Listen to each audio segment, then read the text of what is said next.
ఈ రోజు నేను ఇక్కడ చూశాను, ఈ సొసైటీ ఉంది, సొసైటీ ఫర్ వైబ్రెంట్ విజయవాడ ఉత్సవాలు చేశారు.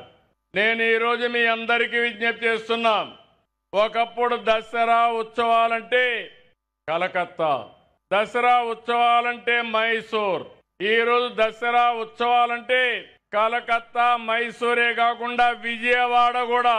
భవిష్యత్తులో ప్రపంచం మొత్తం గుర్తుండేది దసరా అంటే విజయవాడ అని చెప్పి నేను మీ అందరికీ తెలియజేస్తున్నా. ఆ స్థాయికి మనం తీసుకుపోవాల్సిన అవసరం ఉంది. ఈరోజు 6 చోట్ల విజయవాడ ఉత్సవ కార్యక్రమాలు నిర్వహిస్తే 2.5 లక్షల మంది వచ్చారు. ఘంటసాల సంగీత కళాశాల, తుమ్మలపల్లి కళాక్షేత్రం, మున్సిపల్ స్టేడియం, పున్నమి ఘాట్, ఇబ్రహీంపట్నం, గొల్లపూడి ఎక్స్పో గ్రౌండ్స్ లో కళారూపాలని, ఈవెంట్లని అద్భుతంగా చేశారు.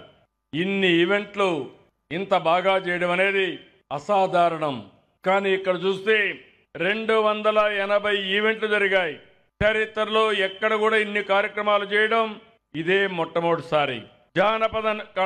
జానపద నృత్యాలు కానీ, బుర్ర కథలు, అరికథలు, తోలుబొమ్మలాట్లు ఇవన్నీ బాగా కట్టుకున్నాయి.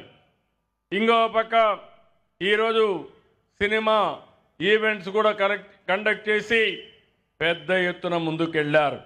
ఇది కాకుండా హెలీ రైడింగ్ ఏర్పాటు చేశారు. ఇందులో కూడా ఒక 2,000 మంది పాల్గొన్నారు. అన్నిటికీ అనూహ్య స్పందన వచ్చింది. ఇక్కడ నేను చూశాను, 700 స్టాల్స్తో నిర్వహించిన అతి పెద్ద ఎక్స్పో ఇది. విద్య, రియల్ ఎస్టేట్, ఆటోమొబైల్, వ్యవసాయం వంటి రంగాల్లో స్టాల్స్ అన్ని ఏర్పాటు చేశారు.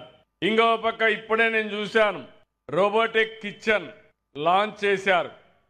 అది చూస్తే అనిపించింది, ప్రపంచంలో మొట్టమొదటిసారిగా రోబోటిక్ కిచెన్ ఆర్టిఫిషియల్ ఇంటెలిజెన్స్ పెట్టి ఆటోమేటిక్గా చేశారంటే అది విజయవాడలో ఉండే పారిశ్రామికవేత్తల యొక్క సామర్థ్యం అని మరొకసారి మీకు తెలియజేస్తున్నా.